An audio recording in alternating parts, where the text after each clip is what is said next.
curiosité dans son mauvais penchant. La curiosité fait partie de la nature humaine.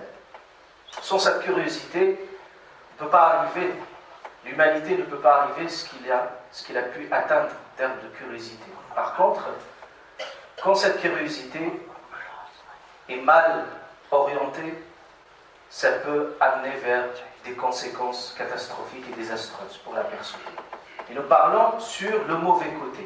Et comment cette curiosité, l'orienter dans le bon sens et ne pas être embarqué dans sa passion qui nous pousse parfois vers le mauvais.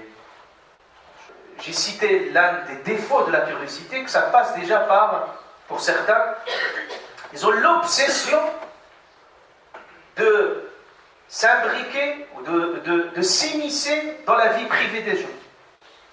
C'est-à-dire, son regard, toujours, il est poussé vers l'extrême. Celui-là, qu'est-ce qu'il a, pourquoi il est entré, pourquoi il est sorti, pourquoi il s'habille de cette façon, pourquoi là il était... Et ça, c'est une maladie. Je veux dire, une maladie que certains, ils sont toujours sans cesse, ils poussent à l'extrême cette curiosité, parfois de s'intéresser sur des choses qui sont purement futiles. Et là, cette curiosité, si on peut le décrire dans toutes ses modalités, vous allez constater une catastrophe. Des gens qui parlent d'économie, des gens qui parlent de la politique, des gens qui parlent de dîme, des gens qui parlent de tous les sujets confondus. C'est une maladie. Alors, absolument, il faut aussi se dire au bout d'un moment, on ne peut pas parler sur tous les sujets. On ne peut pas tout maîtriser. On ne peut pas avoir la curiosité dans tout. Et il faut avoir l'humilité de dire parfois qu'on peut analyser des choses et on peut interpréter des choses et ça donne des dégâts. Sans parler, c'est une photo le plus catastrophique quand le photo, la curiosité touche au domaine le plus sacré, c'est le religieux, où tout un chacun parle comme il l'entend. Ça haram, ça c'est halal, ça c'est bid'a et sunnah, vraiment à l'arbitraire. Alors que toute une science s'est construite, des savants qui ont poussé tout leur savoir pour arriver à établir des règles, une personne comme ça, n'importe quelle façon, il peut, une situation très complexe, si ça a été présenté une telle situation devant Abu Bakr radiallahu anhu, devant Abu Omar, il pourrait réunir tous les sahaba pour sortir de ce dilemme. Une personne, en une seconde, en un clic, il peut avoir la solution magique et la réponse magique. Ça partit de la curiosité non maîtrisée. Si tu as une curiosité de savoir, il faut aller dans les cercles de savoir. Et tout de suite, aller dans un cursus bien précis, bien structuré pour vous permettre de comprendre. Et c'est ça le bon sens de la curiosité. Parce que ça nous pousse, cette curiosité, à comprendre, à articuler les choses et bien comprendre les choses. Donc, dans cette curiosité, quand il est attaché, quand il y a des personnes qui ont des obligations, ils négligent complètement leurs obligations. Et leur intérêt propre, c'est les autres. Voilà, celui-là, un tel, et ça, c'est un mauvais penchant qui peut pousser les gens vers l'extrême. Et là, parfois, ça pousse cette curiosité des gens qui sont mariés, qui ont leurs enfants, qui ont leurs propres femmes. Et à une curiosité de regard, ça les pousse à parfois rompre cette relation et à les découvrir. Parce que la curiosité pousse à la découverte des univers.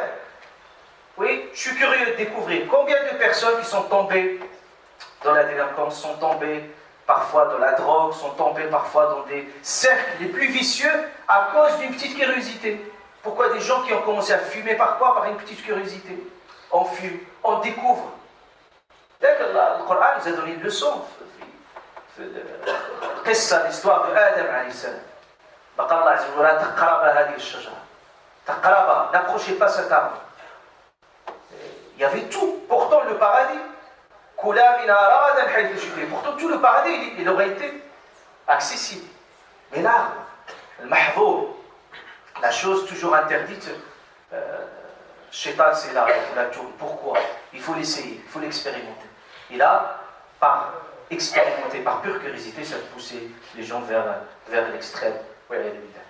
Également des gens qui s'intéressent à tout ce qui se passe dans le monde. Et leur propre monde est négligé. Et surtout ce monde-là, sur Facebook, surtout, etc., il faut trouver des gens qui s'intéressent à tous les sujets. N'importe quelqu'un qui cite une futilité, là, il y a des commentaires, il y a des j'aime, etc. Et il y a une perte de temps. Cette énergie de temps qu'il faut l'investir dans des choses positives. Ici, la personne se pose la question, la suivante, comme il a dit le prophète. Est-ce que cela m'intéresse en quoi que ce soit? C'est ça la question. Est-ce qu'il m'intéresse en quoi que ce soit? Et s'il m'intéresse, à quel niveau? Et s'il m'intéresse à quel niveau? C'est-à-dire les prioritaires, urgents, ne l'est pas. C'est ces questions, les bonnes questions qu'il faut les poser pour pouvoir maîtriser son temps et aussi l'investir dans le bon sens. Alhamdulillah Rabbil Alamin. Salatu taslim ala sayyidina habibina wa waliyina Muhammadin wa ala alihi wa sahbihi ajma'in. الحديث ذو شجون لكن نختم بهذه الوصية كما روي عن الإمام مالك رحمه الله تعالى أنه أوصى تلميذه الإربيب اللبيب الإمام الشافعي رحمه الله تعالى.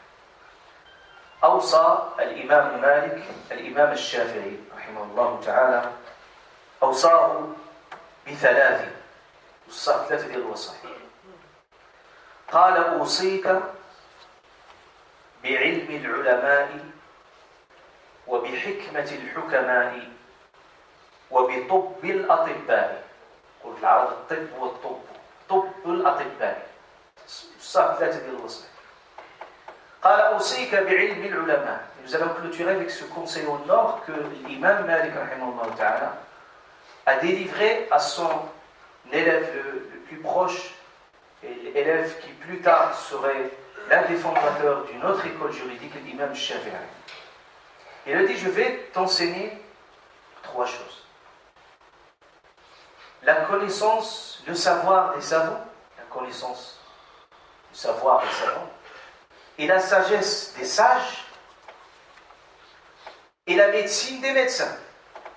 C'est comme il a résumé, il a articulé ces trois conseils, de la savoir, de la sagesse, jusqu'à la médecine. On peut se dire, qu'est-ce qui fait la médecine là-dessus? Vous allez comprendre وصية الإمام مالك. قال: أما علم العلماء فعود نفسك على قول لا أدري فهذا علم العلماء. Il lui a dit, quand il s'agit du savoir des savants, c'est comme il lui donne tout le savoir, il est là. Il lui a dit, si je te donne tout le savoir des savants, il est là. Habitue ta langue à dire, je ne sais pas. Combien de personnes? La moindre question, ils répondent. Faites dire dans tout. Subhanallah, j'ai vu des cas, et c'est imaginable. Une personne qui a, je ne sais pas, je ne parle pas de maîtrise, qui n'a aucune connaissance, parfois même la maîtrise, ce n'est pas la maîtrise, je parle même Alif, Ba, Ta, ne le connaît jamais. Et pourtant, quand tu lui poses une question, oui, c'est facile. Donc il peut annoncer une fatwa très facilement. Il peut parler, dire oui, ça c'est halal, ça c'est haram, oui, ça c'est pas. Regardez, l'imam Malik, on venait de loin chez lui et on lui pose énormément de questions et l'imam Malik il lui dit la adri, je ne sais pas. La personne lui dit comment imam, c'est si facile.